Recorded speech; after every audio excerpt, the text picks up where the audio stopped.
Ya pemirsa, terima kasih masih bersama kami dalam Damai Indonesiaku. Dan di segmen sebelumnya kita telah mendengarkan penjelasan dari Ustadz Fatih tentang kematian adalah pasti. Pada segmen kali ini kita akan melanjutkan mendengarkan tausiah yang akan disampaikan oleh Ustazah Fadila dengan mengangkat subtema bekal menuju akhirat. Silakan Ustazah. Bismillahirrahmanirrahim. Assalamualaikum warahmatullahi wabarakatuh.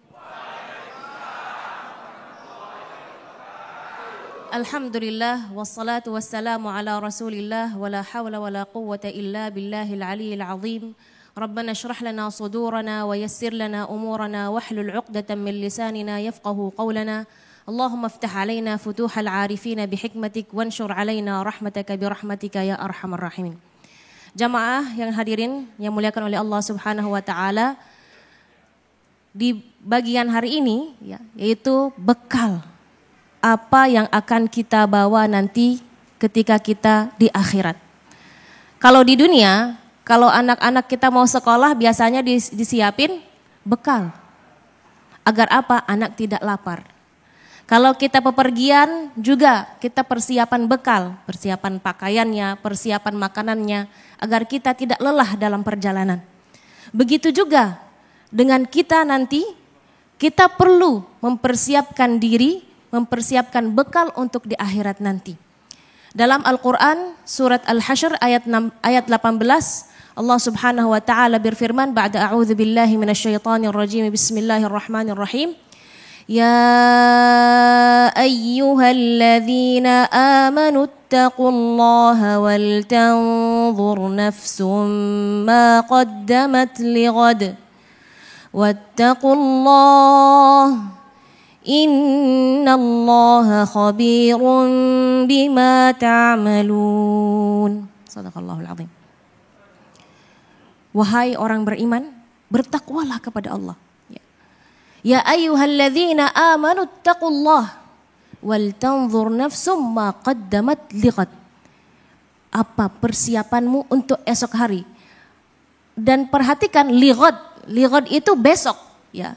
Karena apa? Karena kematian itu walaupun kita menganggap kematian itu masih muda, baru 15 tahun, biasanya yang meninggal itu sudah kakek-kakek, nenek-nenek, belum tentu.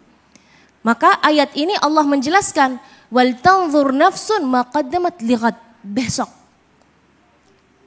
Bukan ba'da sanah, setelah 1 tahun atau setelah 2 tahun ataupun setelah 20 tahun, tidak.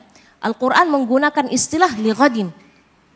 Wal tanzur nafsum ma qaddamat lighad, apa bekalmu untuk esok hari atau untuk hari kiamat nanti. Dan ketika di hari kiamat pun kita tidak punya pilihan. Hanya kita punya 2 pilihan saja, mau pengen masuk surga atau masuk neraka. Maka apa yang sudah kita persiapkan di dunia ini? Wattaqullaha innallaha khabirum bima ta'malun. Ada seseorang datang kepada Rasulullah sallallahu alaihi wasallam. Dia bertanya kepada Rasulullah, ya Rasulullah, matas sa'ah, kapan hari kiamat? Rasulullah bertanya kembali kepada sahabat tersebut, ma a'adatta laha atau madza a'adatta laha, apa yang engkau mempersiapkan agar bertemu dengan hari kiamat ini? Dia menjawab, ma a'adattu laha min katsiri salatin wala shaumin wala sadaqah walakinni uhibbullaha wa rasuluh. Saya tidak punya bekal yang banyak. Salat tidak banyak, puasa tidak banyak, sedekah tidak banyak. Tapi saya mempersiapkan diri karena saya mencintai Allah dan Rasulullah. Dan ini hal yang sesuatu yang luar biasa. Maka Rasulullah menjawab, qala anta ma'aman ahbab. Nanti di hari kiamat akan dibangkitkan dengan siapa yang kamu cintai.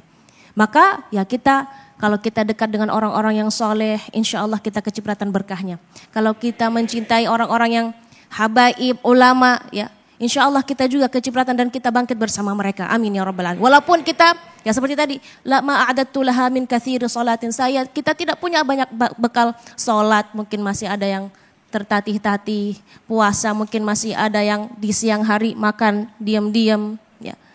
Sedekah apalagi kalau ada kotak amal lewat, ada 5.000, ada 100.000. Yang sedekah yang mana? 5.000? Enggak, ada juga 2.000. Padahal pilihannya 5 sama 100.000. Dan juga dalam hadis lain Rasulullah sallallahu alaihi wasallam bersabda, "Idza mata ibnu Adam inqata'a 'amaluhu illa min thalath." Kalau ibnu Adam meninggal, semua amalnya terputus. Sudah tidak bisa lagi sholat, sudah tidak bisa lagi mengaji Al-Quran, sudah tidak bisa lagi berpuasa, sudah semua amalnya terputus. Tapi ada 3 amalan bisa menjadi bekal kita ke akhirat nanti. Dan pahalanya terus menerus sampai hari kiamat. Apa itu? Yang pertama adalah sadaqatun jariyah. Sedekah jariyah yang pahalanya terus menerus. Contoh seperti apa? Seperti kita misalnya sedekah kepada orang-orang miskin. Itu sedekah jariyah. Atau kita membantu saudara-saudara kita yang perlu air, kita bantu ngebor sumur. Itu pahala jariyah, sedekah jariyah. Kita bantu misalnya mencetak Quran. Kita bantu pondok pesantren. Kita bantu saudara-saudara kita yang lagi membutuhkan. Maupun di Indonesia ataupun di luar Indonesia. Sekarang Masya Allah saudara-saudara kita di luar banyak kena musibah, kita bisa bantu. Ya, itu insya Allah termasuk sedekah jariyah. Ya. Yang kedua apa? Ilmun yuntafa'u bihi. Jadi hari ini kan Masya Allah ibu-ibu dan bapak-bapak yang hadir di Masjid Al-Jihad banyak belajar. Ya. Yuntafa'u bihi, jangan hanya sekedar nanti keluar dari pintu masjid sudah lupa apa yang sudah disampaikan. Atau hanya sekedar untuk nyetatus doang. Status hadir di TV One. Ya. Enggak. Apa pesannya? Ya. Ilmun yuntafa'u bihi. Sudah belajar, maka apa yang berkesan di hati. Sudah belajar, apa yang merubah menjadi perilaku. Tadi Ustadz kita Masya Allah menjelaskan bahwa kematian itu pasti. Dan itu sesuatu yang membuat kita takut. Nah, apakah rasa takut itu mendorong kita untuk buat apa? Nah, itulah menjadi ilmun yuntafa'u bihi. Ilmu yang insya Allah manfaat. Dan ilmu itu kapan ia manfaat? Apabila kita mengamalkannya. Ya. Jadi jangan keluar dari sini, sudah tadi bahas tentang mati serem, ke sana ada jualan apa, lupa. Ya. Enggak, tetap kita ingat apa? Ilmun yuntafa'u bihi. Yang ketiga adalah waladun salihun yad'u lahu, anak yang saleh yang mendoakan orang tuanya. Ustazah, kalau yang tidak punya anak keturunan bagaimana? Itu gampang. Waladun saleh bukan hanya anak biologis, tapi anak misalnya dia membantu anak-anak untuk sekolah, ya. Membiayai anak-anak atau kafalah anak yatim, kafalah talib ilm, ya. Itu sudah termasuk insya Allah anak-anak yang saleh yang akan mendoakannya. Ya, jadi banyak bekal agar kita menuju akhirat. Tapi kadang-kadang Ustazah agak sedikit berat, ilmu kita mah sudah tidak cukup umur atau mungkin untuk belajar itu agak berat. Maka Islam memberi kepada kita solusi amalan-amalan yang ringan tapi pahalanya yang berat. Di antaranya adalah kita banyak berzikir. Ya. Berzikir itu amalan yang sangat ringan, tapi pahalanya di sisi Allah Subhanahu wa taala itu sangat berat sekali. Di antaranya adalah zikir la ilaha illallah wahdahu la syarikalah lahul mulku wa lahul hamdu wa huwa ala kulli syai'in qadir. Barang siapa yang membaca la ilaha illallah atau tadi zikir tersebut, la ilaha illallah wahdahu la syarikalah lahul mulku wa lahul hamdu wa huwa ala kulli syai'in qadir, setiap hari 100 kali, maka insya Allah pahalanya berat di sisi Allah dan dosanya juga dihapuskan, diampuni insya Allah. Ada juga zikir yang sangat ringan, yang sangat dicintai oleh Allah Subhanahu wa taala. Dalam hadis Rasulullah bersabda, kalimatani habibatani ilar rahman. Ada 2 kalimat yang dicintai oleh Allah. Khafifatani 'alal lisan, sangat mudah atau ringan dalam ucapan.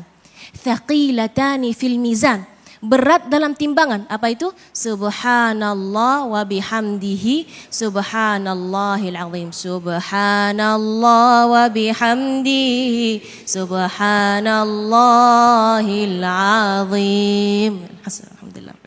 Terima kasih Ustazah, luar biasa sekali. Ternyata kita diberikan kesempatan oleh Allah. Ingatlah, manusia adalah makhluk yang diturunkan di muka bumi ini dalam waktu sementara, diberikan modal yang disebut dengan umur. Dan kelak, awal yang diberikan Allah di muka bumi ini akan berakhir seperti apa? Apakah akhir yang buruk atau akhir yang baik?